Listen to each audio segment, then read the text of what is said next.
Hello, everybody. Welcome to Davos, Switzerland, and welcome to the 2026 annual meeting of the World Economic Forum. We are happy that you're joining us live for this panel. And my name is Andy McAfee. I'm a scientist at MIT.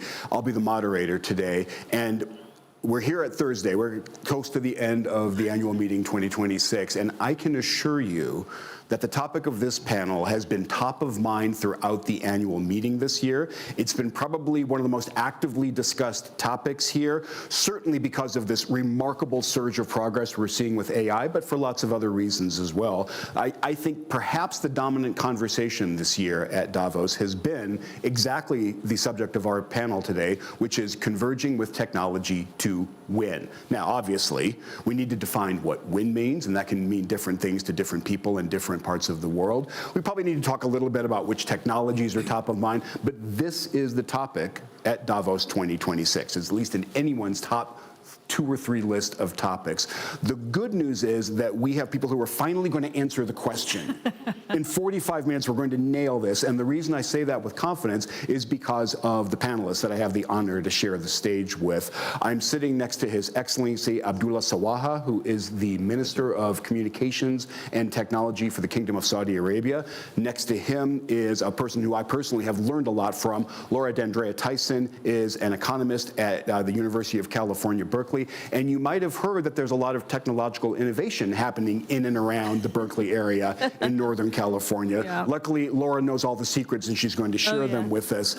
Next to her is Vimal Kapur, who is the Chairman and Chief Executive Officer of Honeywell, a high-tech company based in the United States. And last but absolutely not least is Sassine Ghazi, who is the President and CEO of Synopsys, a technology company that you might not have heard of, not as much of a household name, but critically important because they are a critical link in the semiconductor manufacturing and innovation supply chain. I think without you all, we don't have the chips that are powering the AI revolution. Right. So first of all, thank you for that. And second of all, how the heck are you doing it? But I think, Laura, if we could start with you. Please.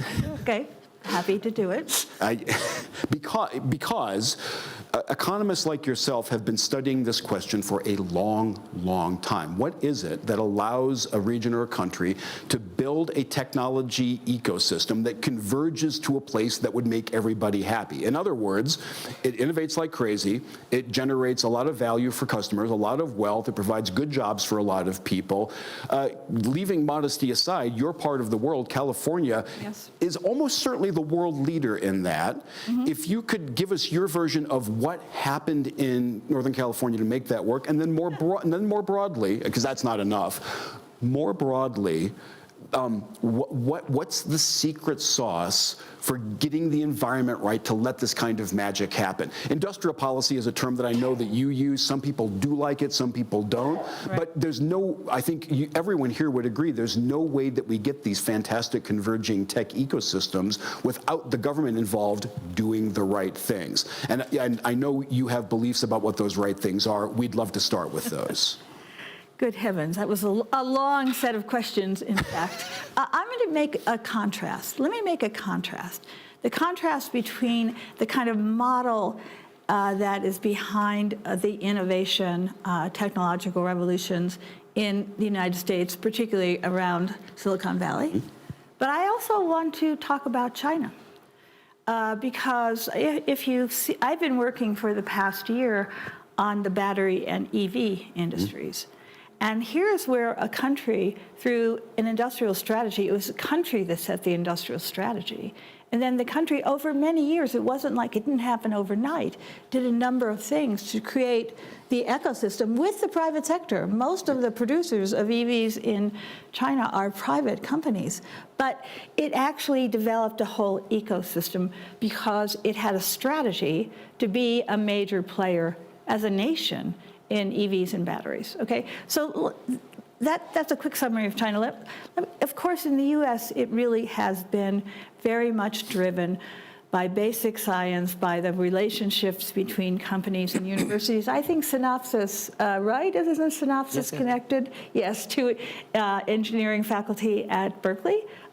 We know that we have Google, and if we think about the history of Google, where does it come from? It's basically basic science support for students and faculty at a university, which leads to a breakthrough. The breakthrough becomes something which has a market value. It's taken out. It becomes a major company of the world. But it started that way. And it started that way with also people willing to take risk. So the issue of risk capital, I hear a lot about this in the situation that's going on in Europe, because there's a lot of discussion about how Europe has many technological strengths, but if it develops an innovation, frequently what it does is it looks for the risk capital, the private equity capital, the venture capital in the United States, because that market is so deep for financing it. So I want to emphasize in the market model, the link with universities, the link with finance, the link with risk takers. Now I'm going to say one other thing, because if you look back in history to the US has not really had industrial policy, but it has had industrial policy related to defense. So a lot of the original breakthroughs were coming out of DARPA or DARPA-funded research that would occur at a university. So we did have the support of the Defense Department and the willingness to take risk in defense issues, and that remains, by the way. That remains, by the way. We used to have a lot of capital on the basic science side. Coming into, I would say, just medical research, cancer research, the development of new drugs. That drug pipeline that comes out of the United States, if you go back, you sort of see the support for basic science. So I would say those are the features of the US system. In the Chinese system, I really want to say that it is the long-term, a nation, not a company, has an industrial strategy. The nation decides that it wants to pursue competitiveness in this industry. It wants to pursue technological progress in this industry. It uses a variety of things, not access to venture capital, but essentially access to sustained capital. Hold on. In particular, US VC was incredibly important for the Chinese tech ecosystem. Oh, yeah. Oh, no. What I'm saying is that also in China, there is financing that is coming from the public sector. Okay. That's all. It's not to say that venture capital at a certain point. If you think about, for example, AI, what China is pursuing at this point is really all of these amazing edge applications. And those edge applications are being financed by the private sector, by venture capitalists, who are basically saying, we can sell something to Tencent, and Tencent will actually transform what it does. So I really was thinking more, if you have a vision of a particular industry, and the industry is nascent, it's not yet developed, okay, then having a public sector funding, which is essentially was part of China's strategy in EVs, but switching over time to private sector. Am I hearing right? You're doing a lovely job of saying that we have two very large, very successful tech ecosystems on the planet right now, right? Yes, right now, and they developed in different ways. I'm hearing that am I hearing correctly that you kind of prefer the Chinese one? No. Okay, great. It's not that I prefer the Chinese one. I think I thought to a certain extent, one of the words in the title of this was industrial strategy. To the extent that you're talking about industrial strategy, that is the national goal. And then you have to think about, are you equipped in your system to pursue the national goal, okay? And so, for example, we have had now in the US, we had for a while, we decided we needed, for national security reasons, to have a real ability to produce high-end chips in the United States. It's a national security industrial strategy argument. We used a whole bunch of policy to get that done. We now have some production in the United States. Now the problem, I would say, is we have production which is going to be pretty high cost. So keeping that competitive internationally is something we haven't solved. Great. I want to make this concrete. Minister Swaha, you are responsible for formulating a national strategy for the kingdom. Indeed. My guess is that you and your colleagues have scanned the history and the current landscape of technology ecosystems. I'm sure as you've done that, there are two that stand out. There's the US, there's China. Is what you're doing more like one of those or the other? Are you a blend? Are you trying to find a third way? Like, where's your thinking on this? Mm-hmm. Andy, if we take a step back, and we had the pleasure of collaborating during the digital age, under the guidance of His Royal Highness, how we can diversify our economy. Right. And by the way, we've achieved 56% diversification Right. of a non-oil GDP. Remarkably quickly. Ahead of the 2030 mark. But really, it helped humanity overcome the Great Reset with the Great Resilience, and that's what the digital fabric gave us. And the investment thesis for the kingdom was very simple. If we double down on talent, technology, and build trust with partners, we can achieve success. And we're following the same blueprint for the intelligence age, because the intelligence age would need two things: the great acceleration, but the great adoption.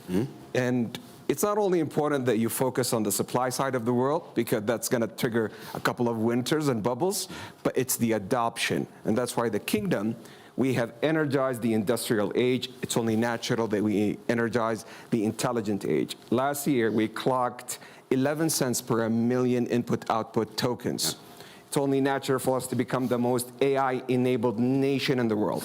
We're doubling down on generative AI in healthcare with UC Berkeley, and I'm going to share some success stories shortly. We're doubling down on agentic AI, both in the public and private sector, where every private and public worker is going to have an agent to infuse that 10x productivity.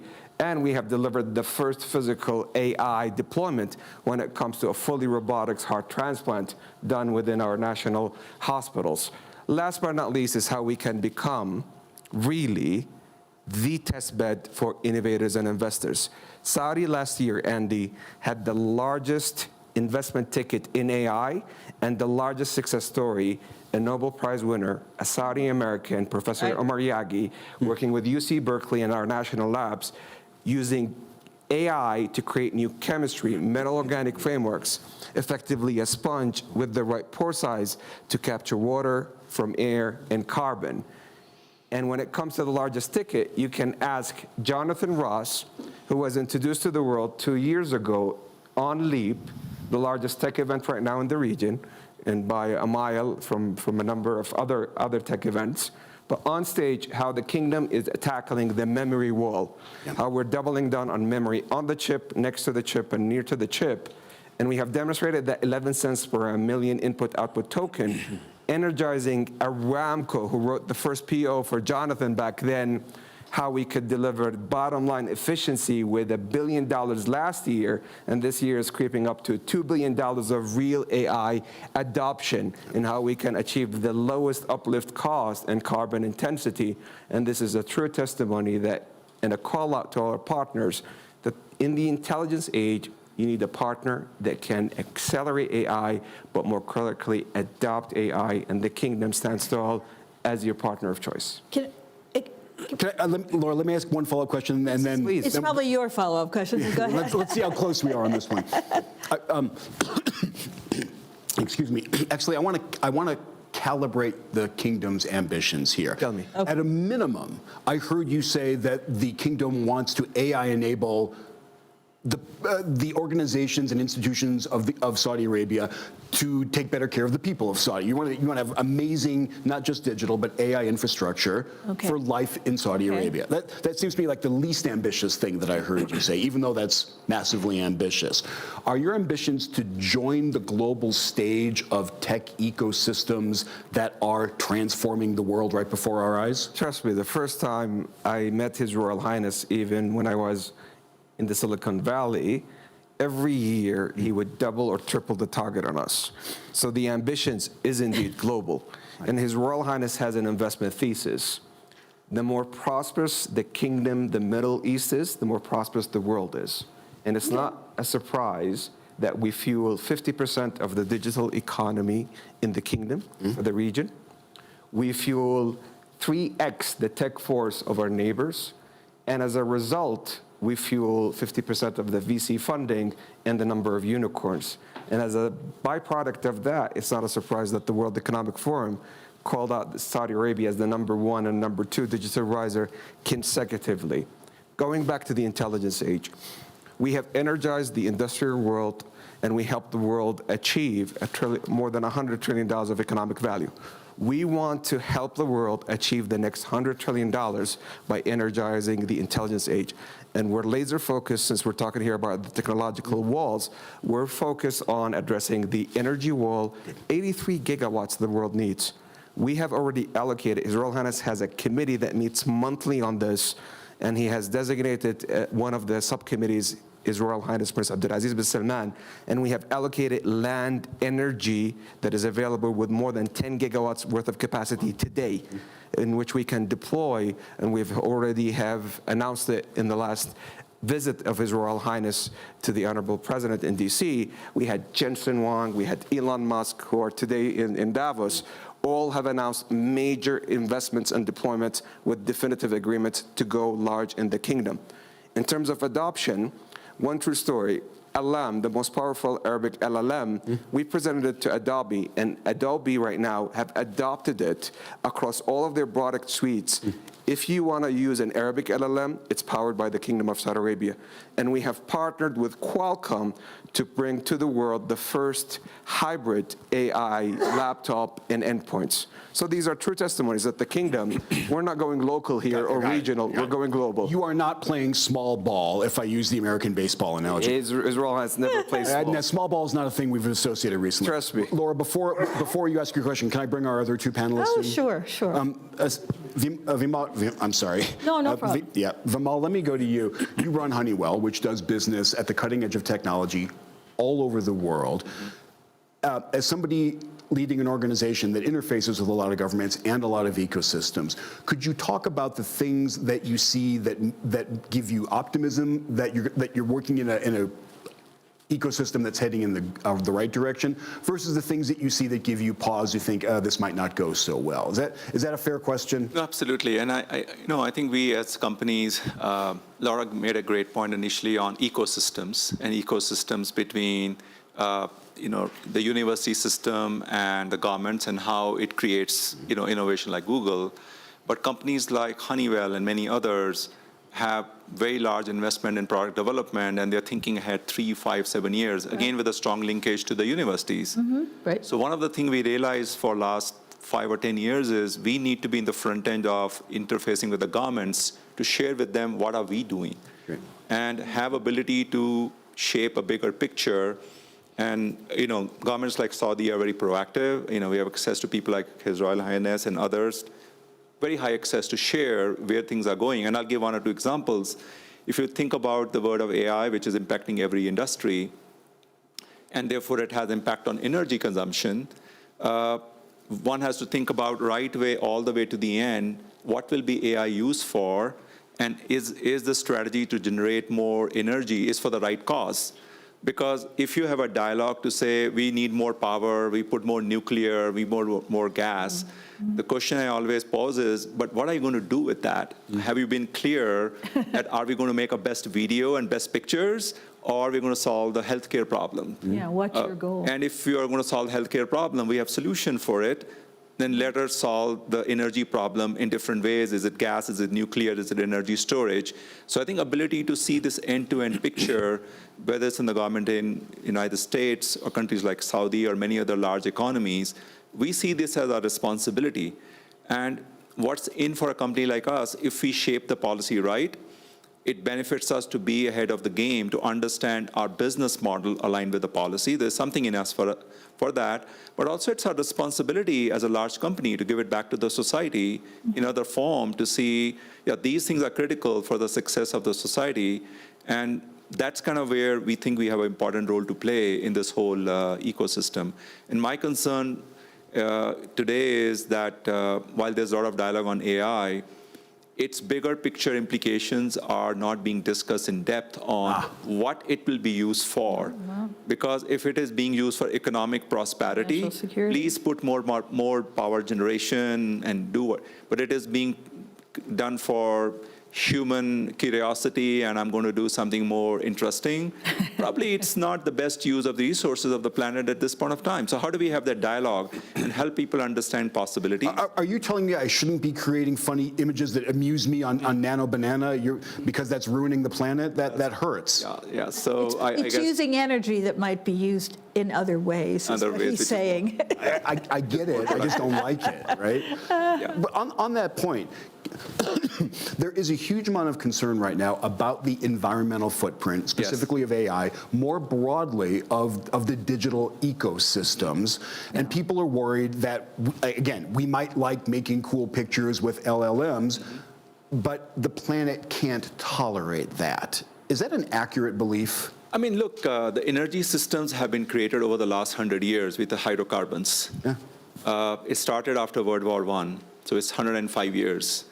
So we have to be conscious that what was created in 105 years can't be recreated in 20 years, or maybe we can do in 30 years, right? First we have to, so it's always going to be a slow move to a new state. So first we have to recognize that it's an energy mix change. The word energy transition probably is little wrong representation. Energy Now, mix. the choices we have made are limited, because if you want to scale a lot of power generation, the only source seems to be gas, because nuclear takes 10 plus years to make. Other sources are not that interesting. But what we have to think about in this is, how do we drive energy efficiency? AI is a good source of energy efficiency in the industrial sector. So while it's a source of consumption, it's also a You source can of use it. efficiency. Yeah. So therefore, solving this problem holistically is a very interesting paradigm that you have to do it. But is there any black and white answer known to this? I wish I had it. I wish anybody else had it. I think the answer here lies on constant dialogue on technology evolution.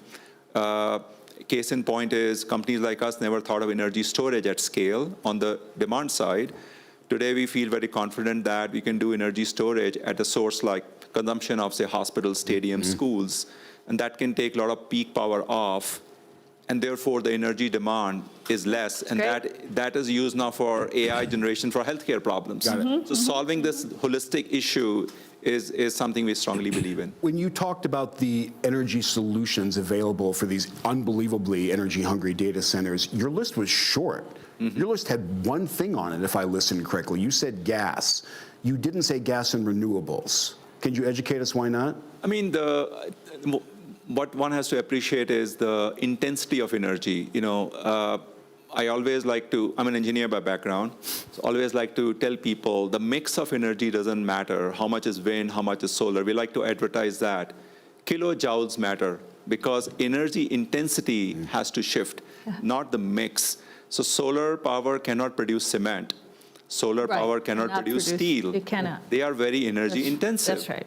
You still need a gas-based heating or Even oil. after 3 or 5 more years of innovation in renewable, It's not there? physics. It's against physics. Fine. Absolutely. So physics don't Yeah, allow right. it to It's do like, it. almost, that's it, against Right. So physics. therefore, when you have to look at energy mix change in context of joules of energy, your challenge becomes different, because the world still needs to progress.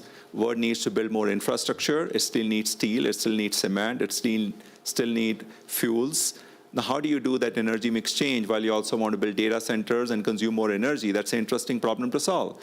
And today, the problem is single-threaded with the gas-fired power plant, maybe a little bit of nuclear. Renewables remain in the mix, but they're it not. cannot bring the amount of joules we need to produce this infrastructure which is required in the world. Fantastic. Sassine, last but obviously not least to you, you run a chip-adjacent company. Is that a fair way to say it?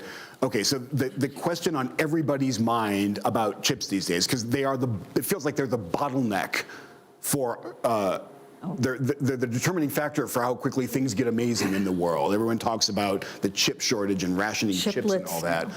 So my question to you is, you know this better than probably almost anyone else. The chip industry has benefited from this almost miraculous phenomenon called Moore's Law since about the mid-1960s. And there are many ways to talk about that, right? One of them is that either the amount of compute you can buy for the same dollar doubles every, let's say, 18 months, or the amount you have to pay for the same amount of power halves every 18 months. That phenomenon, unless I'm badly misinformed, has been pretty steady, pretty consistent, and going on for something like 80 years. We've never seen anything like this. I hear a decent amount of conversation now that Moore's law is running out of steam.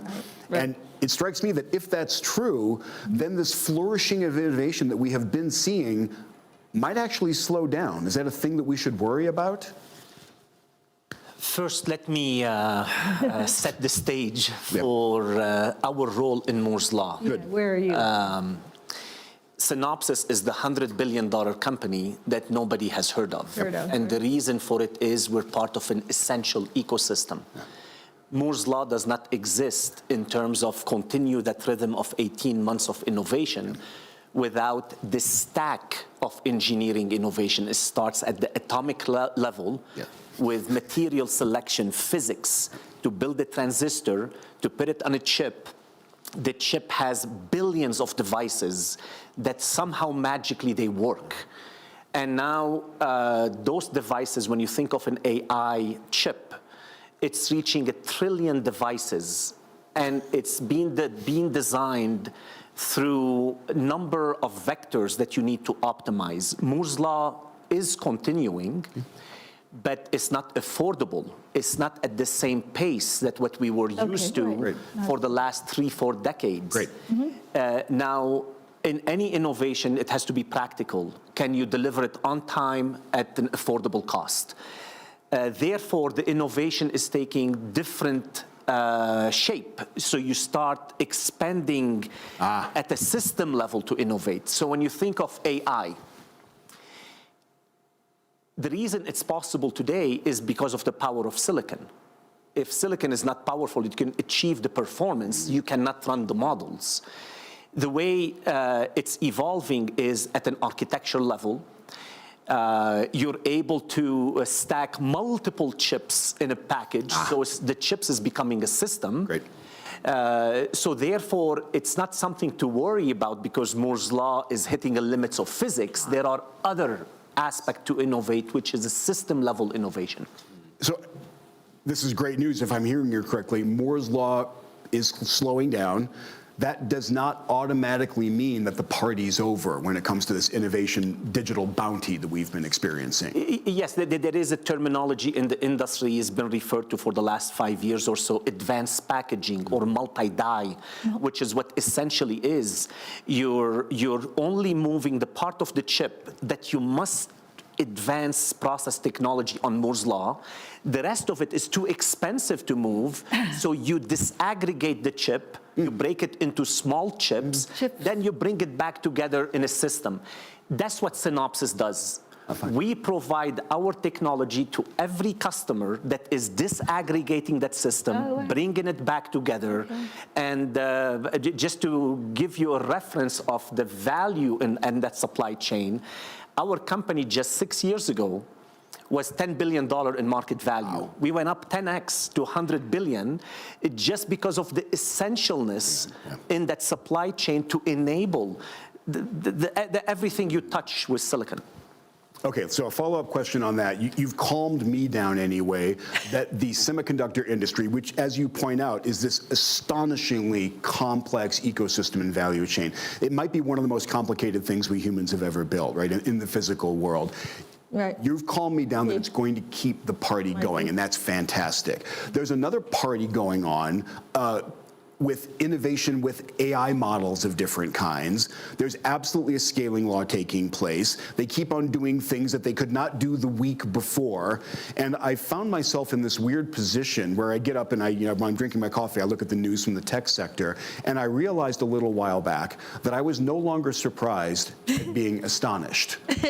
I'm like, oh, wow, that's a miracle. Okay, great. It's Tuesday. Is that party going to continue for a while? Yes, that's the beauty of constraining a problem. Engineering comes to life when you constrain the problem. You look earlier, the discussion was China, US. If you look at China, for example, they got constrained from silicon access. They did not get access to the latest chips. Then DeepSeek came about. What happened? They they could not get access to the latest technology. You start going up the stack, which is the model. You create a far more efficient model for a specific workload, and it just beautifully works. Now, it does not mean China is further ahead than the US in models. No. Now, in the US, you have access to the latest silicon. Okay. And you start, what is silicon? It sits in a data center, and that data center is used for the applications, the models. It can be for physical AI, it can be for a chatbot on your PC, on your phone, whatever. So for each application, there's an economic vector. Yeah. That's where power comes in, et cetera. Yep. And then there is a differentiation. Are you able to deliver a product that's going to be first to market, and you just cannot do it without optimizing up that stack? If I can just add one point to that. I mean, I think the Moore's law in terms of more part of compute is an interesting discussion, and Sassine explained very succinctly on how this is not going to end. But the bigger power is how the ecosystem uses these tools to compound the power of it. So companies like us follow the tech word, all the innovation Google is doing or Amazon is doing and Microsoft and NVIDIA, and our engineers are able to connect the dots for the industrial sector we serve to further compound the innovation. And I think the innovation should not be looked in the blocks of individual components. Great. It has to be looked for the solution it provides. Exactly. The solution compounding can happen with the human brain to say, I thought this was possible, now it's almost possible, I'm going to give it a shot and make it happen. And I think that's what is propelling the innovation cycle. So things which we did 20 years back were not possible 20 years back, but now we are challenging ourselves for how our systems can co-create in a different manner. And it's opening up a new set of economic opportunity in industrial sector. And if I just make a quick point on an example, so we make building management system in a building we are sitting to make it more efficient so that it's more energy control. We are doing it for 40 years. We thought that was the best product we ever created. AI can make it even better, the energy efficiency by another 10 to 15%. We never thought that 40 years back, but today we take that silicon, we take a compute power and put on top of it, and it's giving that extra 10 to 15% capability, which is ingenuity of human mind that it can solve that extra set of problems. So Moore's law continue. It continues to build more and more systems so that we are able to put it's all about economic value creation.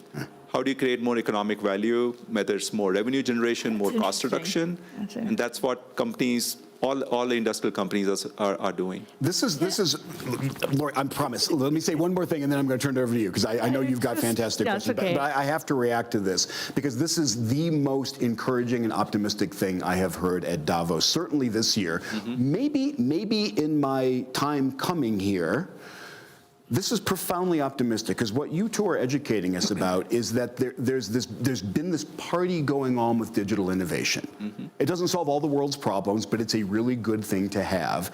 And you two have just given us a very short master class, the conclusion of which is that that party is going to keep going, even if, Sassine, as you say, if we run into ceilings or we start to approach a constraint, that's the wrong thing to concentrate on. The innovation ecosystem has the tools and the incentives to keep the party going, and we should expect a lot more digital innovation. All right, Laura, I'm sorry. You had a question. No, I really want to go then to keep the party going for what? I mean, you actually first said, what should the goal be? Yep. I really do worry a lot about the fact that right now, the hyperscalers, all of them are in California, I think. They're in a race with one another. They're in a race with one another to get to AGI. They're not even sure why. They just think if they get there first, AGI would basically be able to solve all human problems better than humans. Sounds absolutely fabulous. Why would you not want to do that? They are financed by a whole bunch of, their financial structures really are very much return. The return is return to investors. It's value creation. That's what it is, okay? And it's not at all clear. There are lots of people who sort of do the numbers, look at the assumption about how much they're going to have to sell around the world to create the value to support the financing they have raised. There's not clear. There's a lot of risk here. So this is not an industrial strategy. This is a strategy of 5 firms competing against one another to achieve AGI. If you go to OpenSeek, which said, okay, we can't get these chips, but actually what we're going to do is we're going to provide open source, and basically then the rest of the Chinese economy can actually access this technology to apply it to their sector, to apply it to their consumers. And at the end of the day, that seems like a much more understandable approach. So I will then say I have a question. I keep on feeling you China leaning a little bit, Laura. I got to be honest. I am not. I'm not China leaning. I am raising questions about the strategies being pursued by the hyperscalers, all of whom are here representing AI to the world. Okay, that's what I'm. It's actually Saudi leaning because it's about acceleration and adoption coming together. Got it. Pardon? So, it's about acceleration and adoption coming together. You're saying without the use cases. We can't just focus on the supply side of the world. We can't. It has to be the supply and the demand. It's the demand. Together. Where is the demand? To save lives. And to save lives, to actually improve energy efficiency over time because of the issue of the climate, which we can't mention here this year, but actually I think we should. We have real constraints on us from the climate.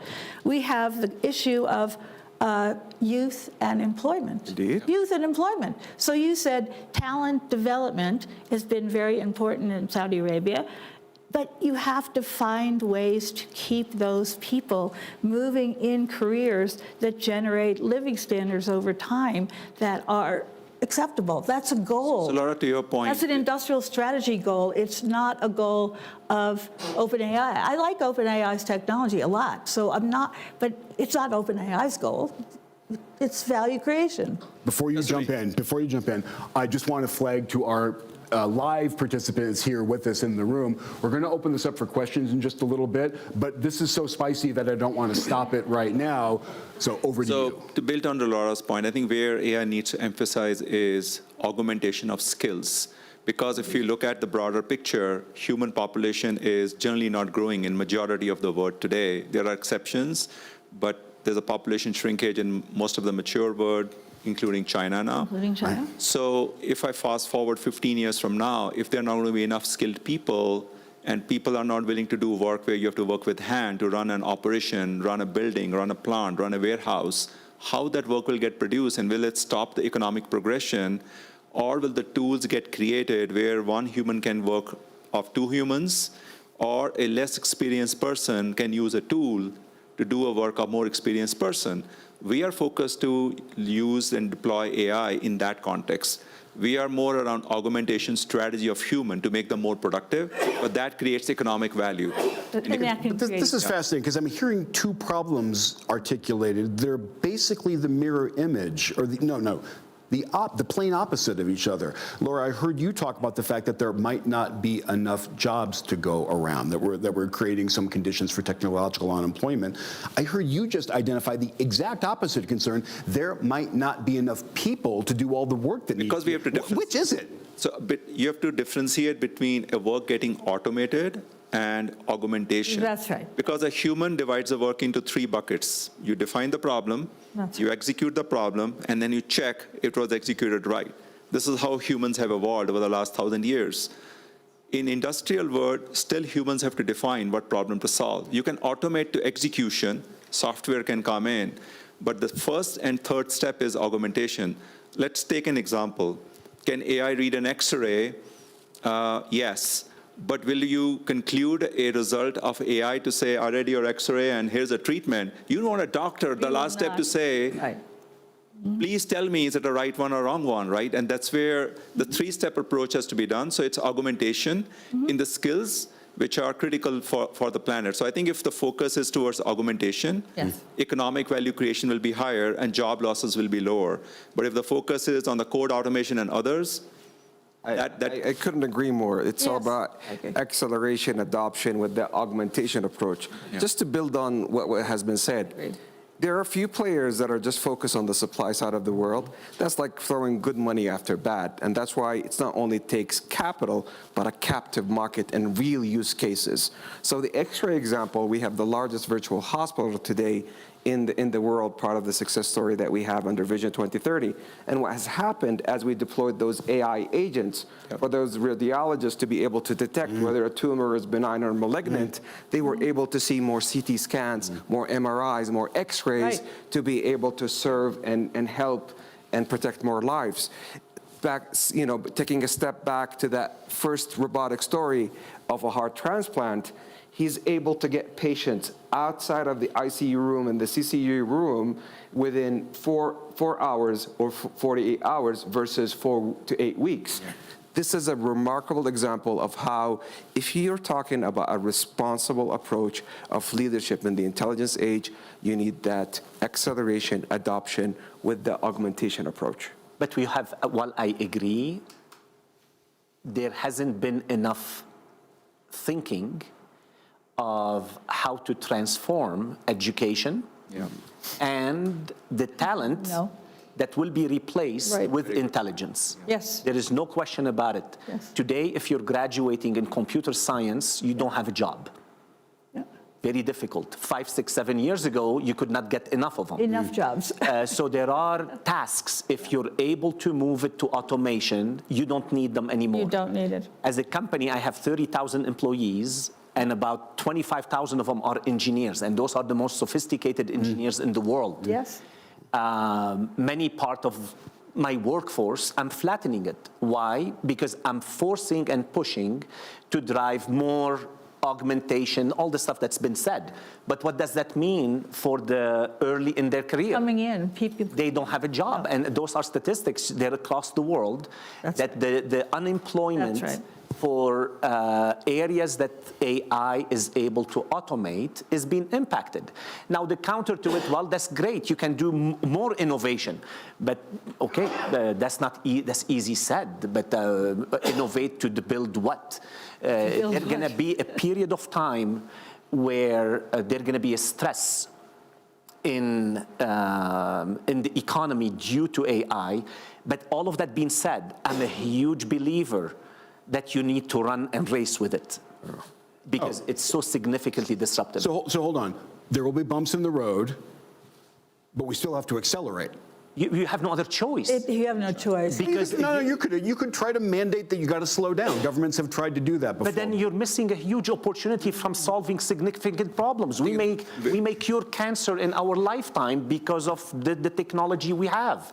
I think governments definitely you have to race. Help us focus on the right areas. I think help us focus on the right. I was thinking about all of those engineers, and basically I was thinking, okay, if computer science PhDs can't get jobs as fast, one of the things you could imagine is you could imagine more support for the universities, so those computer science brilliant engineers could stay and continue to work on innovation in basic science, and sooner or later they would actually develop a product or a service which they could then go into the marketplace. I actually think your argument is to put in more basic science research so you can support these people for longer periods of time as postdocs, because you can't say, oh, well, just go out into the world and become an entrepreneur. I mean, that's really, you don't have any income to do that. Yes. You have you don't have the ability to do that.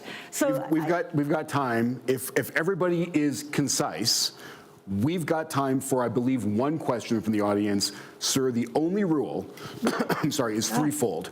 It has to be concise, it has to be clear, and it has to be a question. Quick question. 10 years from now, you're on the same panel. What is your prediction now that the world will be? Oh, yeah. Okay. Beautiful. Lightning round to end with. We're back. We're 10 years in the future. What's the big story of the previous 10 years? Can you start? History is a great predictor of the future. We got to go quick. It's got to be a lightning round. Lightning round. For every dollar made in infra, you'll see $20 in software. You'll see more use cases and more proliferation of these technologies to help the people, planet, and prosperity. Laura, short, quick prediction, 10 years. I think I'm very concerned about the national security breaches of all of this. I think we could have some serious issues that involve the geoeconomics that we're not talking about here. So I worry most about that. My positive side would be, yeah, I think it's quite possible we cure cancer. So basically, I would say that is likely. Vimal, 10-year prediction.